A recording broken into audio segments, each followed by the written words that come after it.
My birthday's coming up in about a week and a half. I don't want anything elaborate or complicated. Fame and riches will be just fine. I'll be 21, which is a big deal to a lot of people, but I don't really buy into the whole go out and get blasted thing. I'd much rather stay in and get blasted. The problem with alcohol is that I get massive beer shits whenever I consume any, and I have a hairy asshole. So after my 7th trip to the bathroom, it ends up looking like... You know those soft serve frozen yogurt places where like you pull on the handle and then some of it gets stuck to the nozzle? It's like chocolate flavored that. Slurp slurp, bitch. Oh god. When I first wrote this down, I imagined a sexy scenario where I came out of the bathroom and a girl was waiting on my bed and I'm like, I just had diarrhea like you wouldn't believe. Why don't you come slurp it up? And then she's like, oh yeah, I love to slurp hot fudge. And this is the most disgusting set of thoughts I've ever had in a row. But the thing to think about here is that somewhere on this earth, there are people that are into that. The grossest part of that joke is trying to use the word slurp in a sexy way. It leaves a bad taste in my entire body. Fake facts time? Yeah, I think it's time for fake facts.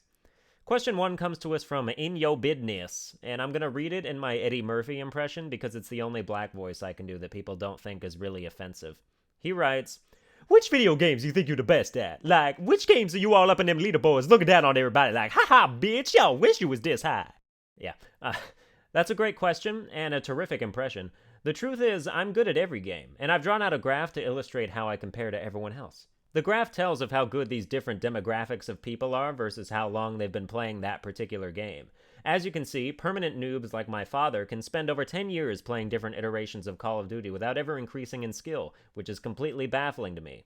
People who become tournament level players still start below me in terms of instant skill, because I am automatically above average in every game, but with practice and determination, they will eventually surpass me. I don't have the patience or discipline to reach that high of a level. I play video games with the mentality of relaxation, so as soon as effort is required to reach a certain milestone, I bow out and stick to where I'm at. There are some exceptions to this rule, though, and those are the games where I really shine. Mod Nation Racers is a racing game for PS3, and I have a short series of it way back in my channel archives somewhere. I peaked at number 6 in the world at that game after I won 80 races in a row. So that's cool. Also, Rock Band 3. I was ranked 60th in keyboard, around 300th in guitar, and around 400th in pro drums. Pays to have a musical background with those kind of games.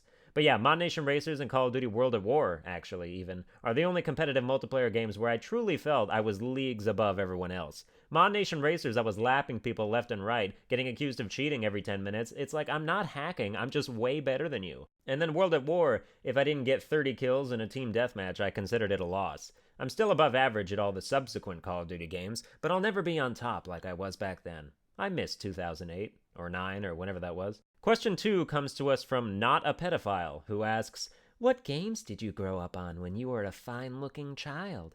Asking for a friend I met online, so I know what to bring to his house while his parents are out of town. Yeah, coloring your flag blue doesn't make it any less red, but I'll answer your question and then make a quick call to Chris Hansen. The first video game I ever played was an arcade machine racing game in a Seattle market. I was challenged by the guy selling them to beat him in a race for the chance to win a t-shirt with a Nintendo 64 logo on it.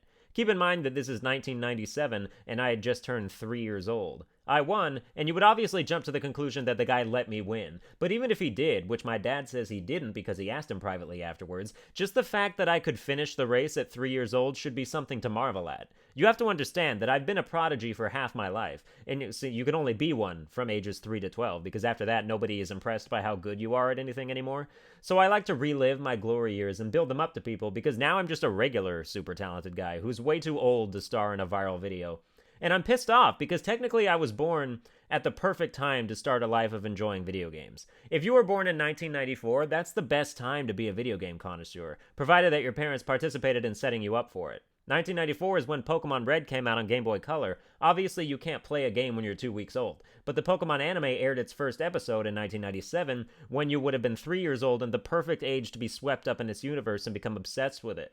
I beat Pokemon Red when I was 3 years old, and I never looked back since then. The original Sony PlayStation also came out in 1994, and from 95 to 2000 I grew up with games like the Crash Bandicoot and Spyro series, Blasto, Gex, Twisted Metal, and Rayman.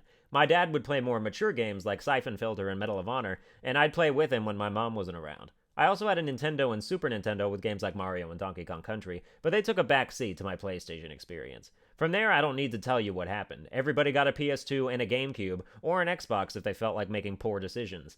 Now that I think about it, my dad must have been really into video games for a time, or else I wouldn't have been born into a family that had most of the systems. Nowadays, he's out of town for work 5 days a week, so over the years, I guess he's been forced out of the habit. It's sad. I'll be playing video games until the day I die, and by then I'll probably make bank doing it. I wonder if that was his dream. Until he got tangled up in corporate office jobs to make ends meet for a growing family. Well, too bad for him. A life of compromise is a life wasted. But yeah, that's about the whole of my answer to whatever that question was. Thanks for watching this video. I hope you enjoyed it. And if you did, please be sure to like, share, and subscribe if you never did it yet. And now it's time to jerk myself off. I mean, play myself off.